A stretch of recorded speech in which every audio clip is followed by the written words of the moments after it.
ሁሉ ተበሳጨ። በዚህ ምስጋና ስትጀምሩ ከፍታ አትራመዱ። ምስጋና ጀምሩ። የምታመሰግኑ ሰዎች አይደል? ትልቁ ነገር መጀመሪያ እግዚአብሔር የምታመሰግኑ እግዚአብሔር የፈጠረው እግዚአብሔር። ምስጋና የሌለ ህዝብ አትሁኑ።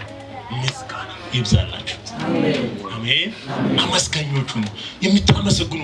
ዳዊት ሲናገር ነፍሴ እግዚአብሔርን አመስግኝ፣ አጥንቶቼ ሁሉ የተቀደሰ ስሙን ባርኩ። እግዚአብሔር መልካም አድርጎልሻልና ዓይንሽን ከእንባ እግርሽን ከመሰናክል ጠብቋልና ነፍሴ እግዚአብሔር አመስግኝ እያለ ለነፍሱ ዳዊት ይናገራል። እናንተ መናገር አለብን። ነፍሴ አመስግኝ። ጊዜ አላጠፋም። ሞልቶ በማይሞላ የዚህ ዓለም ጉዳይ ዓለም ሞልቻለሁ ብትልም ጎደሎ ናት። እግዚአብሔር ምስጋና እኔ አመሰግናለሁ። እየተበሳጨ እየተናደደ መልስ እየሰጠ ታውት እናንተ እሱ አመሰግናለሁ አከብራለሁ በሉ። ኢየሱስ ጌታ። ምስጋና ስትጀምሩ ከፍታ አትራመዱ። አመስግን አመስግን። ራሳችሁ ያያችሁ አመሰግናለሁ በሉ። አንተ ራሳችሁ ያያችሁ የምትበሳጩአለ፣ በማስተዋል ስታዩ የምትበሳጩአለ፣ ስትታጠቡ የምትበሳጩአለ። ታዲያ እንዴት አድርገው ይፍጠር? እሱ አስቦ ነው የፈጠረው። ወንድ ሆናችሁ ሴት መሆን የምትፈልጉ አላችሁ፣ ሴት በመሆን የምትበሳጩ አላችሁ። ወርሻል ሴት ነሽ፣ ሴት ነሽ።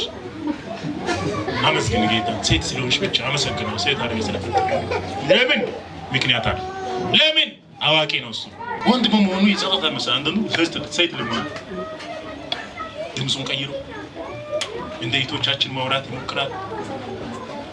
ጸጉሩ ሹሩባ ለማድረግ ይሞክራል። አረማመዱን እንደ ሴት ያደርገዋል። በውጭ ሀገር ደግሞ እንደው ጾታ ሁሉ መቀየር ጀምሯል። ይሄ ሁሉ ምንድነው? ባለው እግዚአብሔር በሰጠው ባለመርካት ነው። ደስተኛ ባለመሆን ነው። አመስጋኝ ባለመሆን ነው። ይሄ ሁሉ ሩጫ ውስጥ ሰው የገባው። ወንዱ ሴት ወንድ ለመሆን ወደዛ ጾታ ሁሉ መቀየር ዓለም ገብቷል እኮ ታውቃላችሁ። አው ደስተኛ አይደለም፣ በሰፈሩ ደስተኛ አይደለም፣ አካባቢ ቤቱ ላይ ደስተኛ አይደለም። የት እንሽ